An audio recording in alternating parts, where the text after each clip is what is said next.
Welcome to Red Eye. It's like Oprah without the chafing. Alison Rosen, writer and contributing editor for Page Six magazine. If wit and charm were cough syrup, I'd slug her before bedtime. All right. Alison, you used to date Vincent Canby. I thought WALL-E was far better than Slumdog, which to me glorified poverty, as do some of the other films.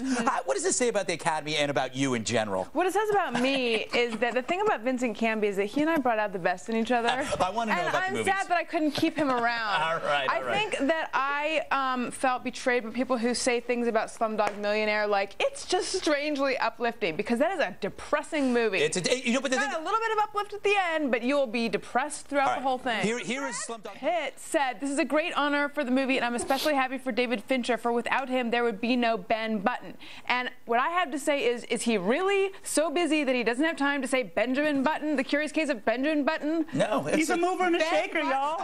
You hate old people. Oh, Clint Eastwood got shut out for Gran Torino. Was that a snub against the elderly?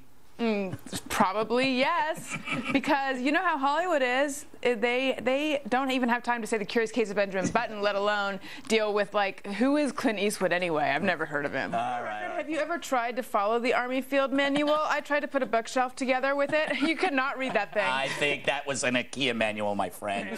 See, I couldn't break Alison Rosen with the Army Field Manual.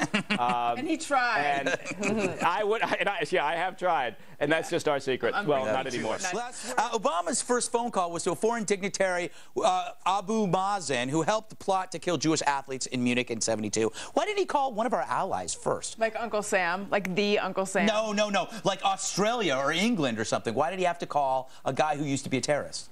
Isn't that maybe he was #1 on his speed dial. I don't claim to understand these things. It is. I just would like to say something, which is there's a whole bunch of reasons why someone's hand might be clenched. Yes. And they need love too. Like, what if they have some kind of muscle spasm or something?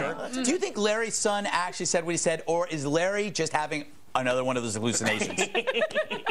As a doctor, I specialize in Larry King. Yes, you and do. That's the kind of doctor I am. There's just a few of us. I think that the kid really said this, and I want you guys to know that I wanted to be black when I was a child. I wanted to be Tootie from The Facts of Life for real. Listen, have you ever exploited your Jewish background to do something you wanted to do? Like to run the media? If I ran the media, things would be so different. First of all the channels would be called Allison TV. I believe that. Yeah, and this show... Isn't it that way already? Have you seen Bravo? It is Allison TV. Is that a compliment? I have no idea. Sometimes my mouth just moves in weird directions and noise comes out. That would not be happening if I ran the media. You would control me. You would. All right. Alison Rosen, Page Six magazine contributing editor and self-proclaimed pop culture expert. If wit were a yard sale, many people would pull over to dicker. That means negotiate, Bill. Scientist, does this make sense to you? That the idea that an intense first love creates unreachable expectations later in life?